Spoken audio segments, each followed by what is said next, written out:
Hi, it's Coach Sharon, and I just wanted to take a few moments today and talk to you about the word stress. When you think of the word stress, what comes up? Are there stresses in your life now? Are there things that are concerning you or worrying you?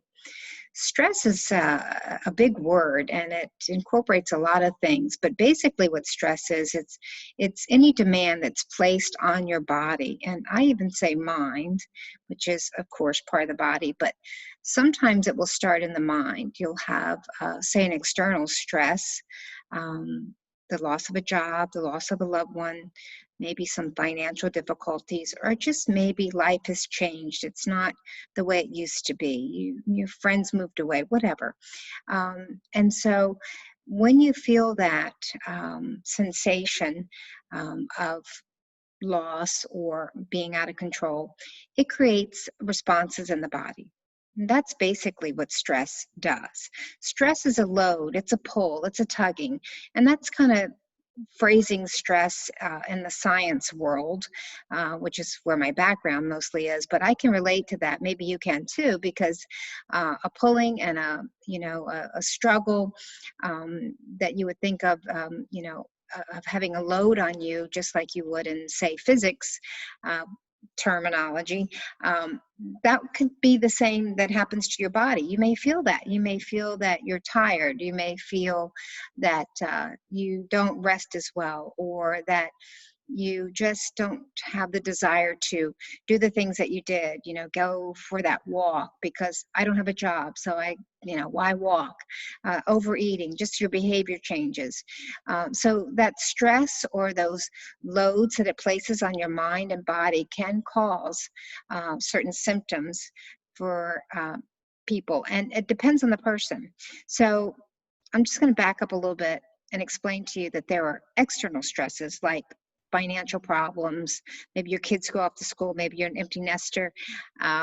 Maybe you're, you know, pregnant and expecting your first child or your first grandbaby or whatever it is, or your sixth grandbaby.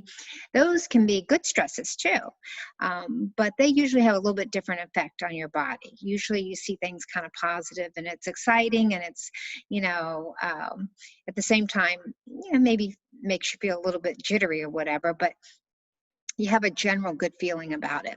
So external stresses aren't always bad, and stress isn't always bad.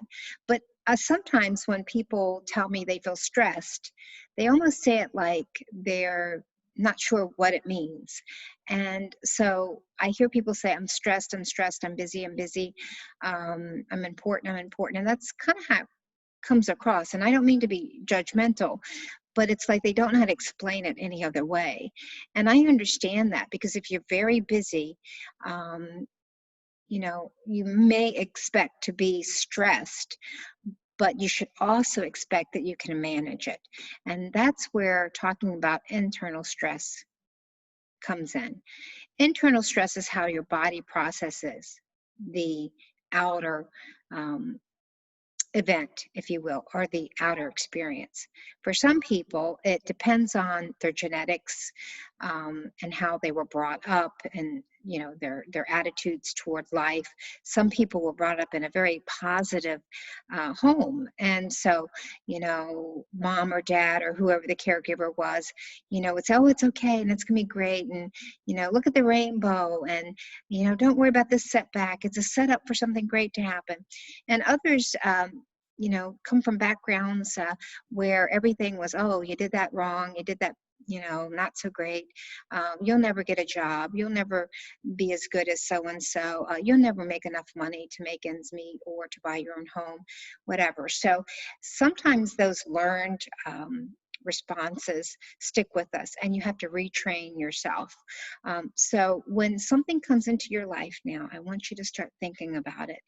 Is this a good stress, and or is it a stress that because it's external and I feel like maybe I don't have any control over it?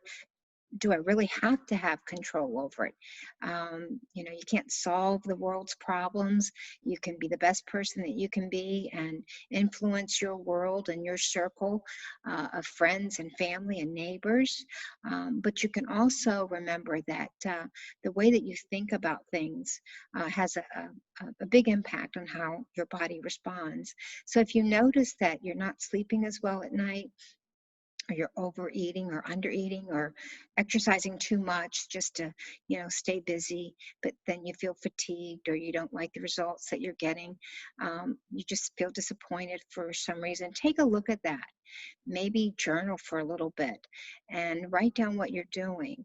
I want to give you just a couple examples of some things that may help you.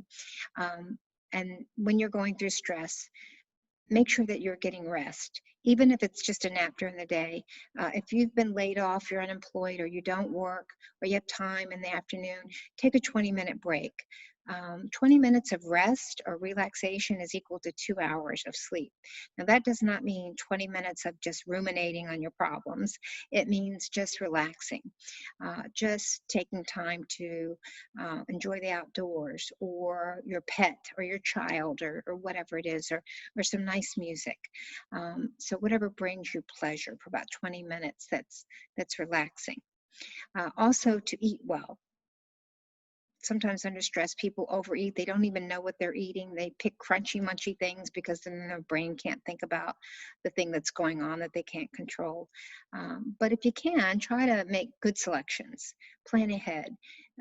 You know, have those carrots that are snappy and crunchy in your fridge. Have some walnuts that are good. They're good for your mood if you can eat nuts. Have some fresh vegetables around that you can, you know, just take outside and sit and, you know, just have those for a little bit and nourish your body.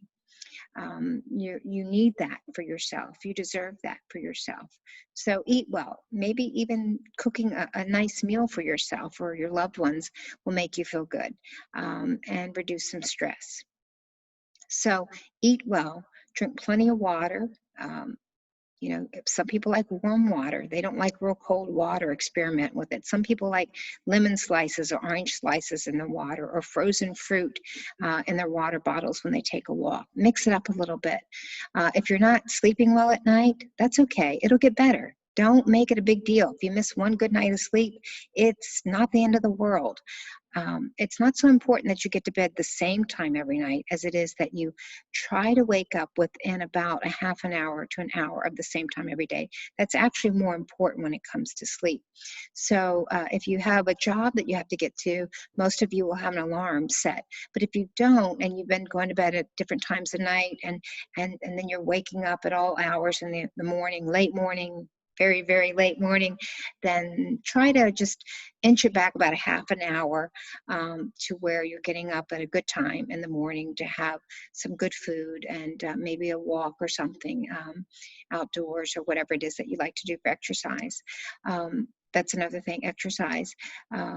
20, 30 minutes a day, indoors, outdoors, some walking, taking your pets out, gardening, biking, tennis.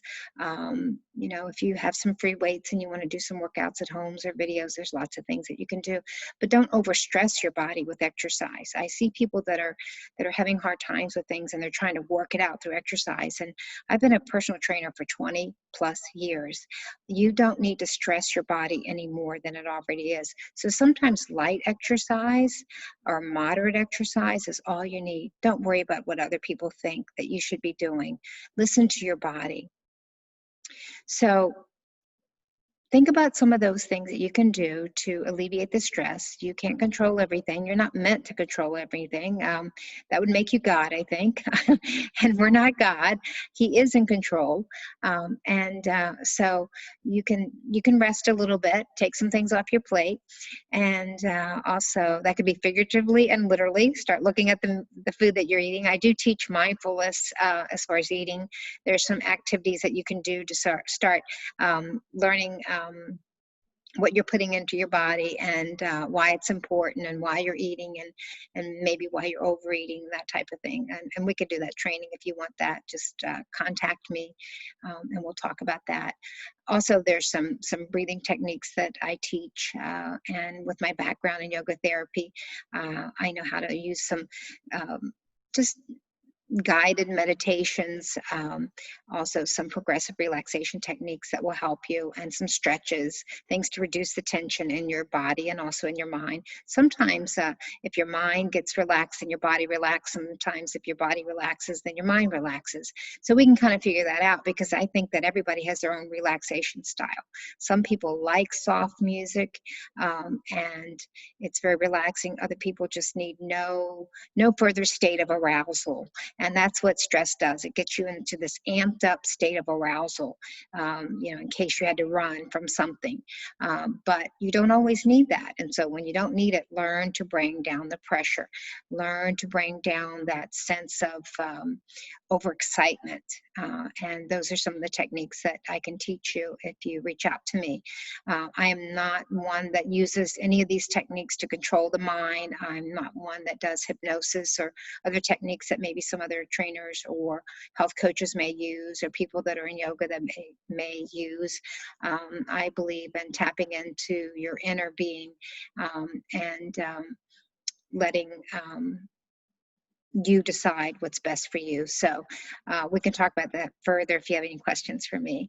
So don't think of stress as something bad. You can have good stresses. You can have stress that lasts for a long time or just for a little time. And just reach out, and we'll talk a little bit more about it. And the main thing is to know that you're not alone, and that there's always someone that can talk to you or listen to you. And that's part of health coaching. That's something that we mainly do. We talk very little and we listen a lot. And from that, you're able to determine the best course for your life. And I would be happy to go with you on that journey for a while and create some new habits, or restart some habits that maybe because of stress or because of life this year have sort of changed the course for you. So have a beautiful day, enjoy it, and next time we'll talk about a different topic. And in fact, you can send me some suggestions of some topics that you would like to talk about, maybe nutrition, maybe exercise, whatever. I'm looking forward to hearing from you. Bye-bye.